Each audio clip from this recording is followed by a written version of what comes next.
We'd like to welcome you to Be More News, the news before the news, where we uncover the truth. Bishop, you are going to be the very first interview since we have rebranded BeMoreNews.com. We're now Be More News. Be More News. Well, congratulations for that, Donnie. Well, congratulations to you. You are in how many different cities? I'm in Maryland, D.C., PA, Virginia, and Delaware. And you offer all of these services? All for these services, yeah. All right. Yeah. Bishop, we got vacant houses. Well, Vacant houses breed rodents, insects. I mean, think about it. If it's vacant, then they have shelter.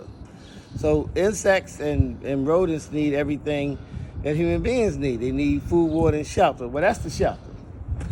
Okay, so we're gonna have to get together a program to try to get, to do these vacant houses. I mean, if you're not, then you just breeding them, and then it makes the community unsafe. Tell them what you've seen, Bishop. Man, look, I've seen so much stuff that I should have my own reality TV show, okay, or just Pest, okay. Maybe that could be something that's down the road. But I was in a community, and I'm not gonna name the community. I went and knocked on the door, and I'm standing at the front door, and the occupant opened the door, and the mice was crawling up a sheer curtain, maybe like 150 to 200 feet from the front door. Now you know how thin a sheer curtain is, so that means that they have some real survival skills in order to climb up a sheer curtain, because their feet are like plungers. They just sucking the fabric and running up the thing. So I mean they are survivalists, okay? Really, really, really survivalists. So, and as far as the community is concerned, they need to be aware that having pests in your house is more or less a health and safety issue. Yes, sir. I mean, if you're not keeping the pest population down in your house, it's just like having too much dust in your house. Okay, at some point it becomes a sanitation, safety, and health issue. So you got to be on top of that. Red, okay? I'm not gonna let you get away. You said you went to a spot in East Baltimore and you saw a little girl playing with a rat. Look, Bishop, I can verify that. Bishop, they don't believe me. Listen. So we went to this house, right? And we walking in. And so, I mean, I'm telling the little girl, that's not Ben. That one that Michael Jackson used to sing about, that's not Ben. Like, come here. You need to go upstairs. We need to do something else. So the grandmother sees it and takes her upstairs, right? Bishop, the little girl was playing with a rat. Did you tell me that, man? Exactly. So I'm saying, I mean, the rat wasn't biting her, and she wasn't afraid of the rat. But I'm saying, whatever kind of communication kids got, right? Oh my God. So look, let me tell you how we had to get the rat out there. Now, we had to take out live rat. This rat wasn't dead. So they had a tree at the front of the door, just one of them, not a live tree, it was one of them artificial trees with a big pot around it, right?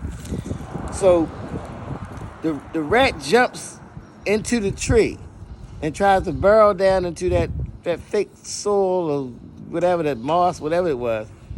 So me and my guy, we was like, well, if we open the front door and take the tree out, the rat will jump out and run down the street. No such luck.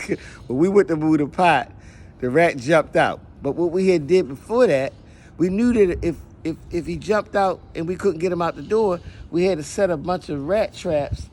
The glue is like this thick, right? So if he ran past us, he would get caught on them. And that's exactly what happened. That's how we got him out of there. So sometimes when you encounter stuff in pest control, it's not no reverse gear.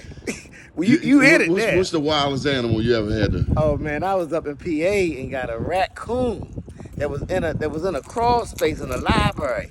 So I go up there, I get an emergency call to go to PA, right? This is on a Friday night, right?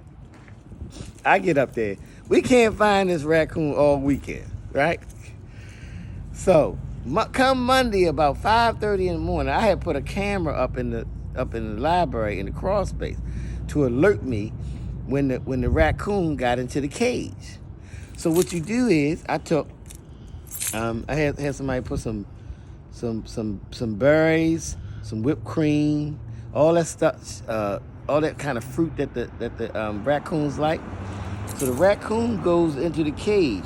The trip plate is about maybe like 12 inches inside the far left side of the cage, but the food was beyond it, right? Mm-hmm. So soon as they went past the trip plate to grab the food, the back door shut. So this is on a Monday morning, right?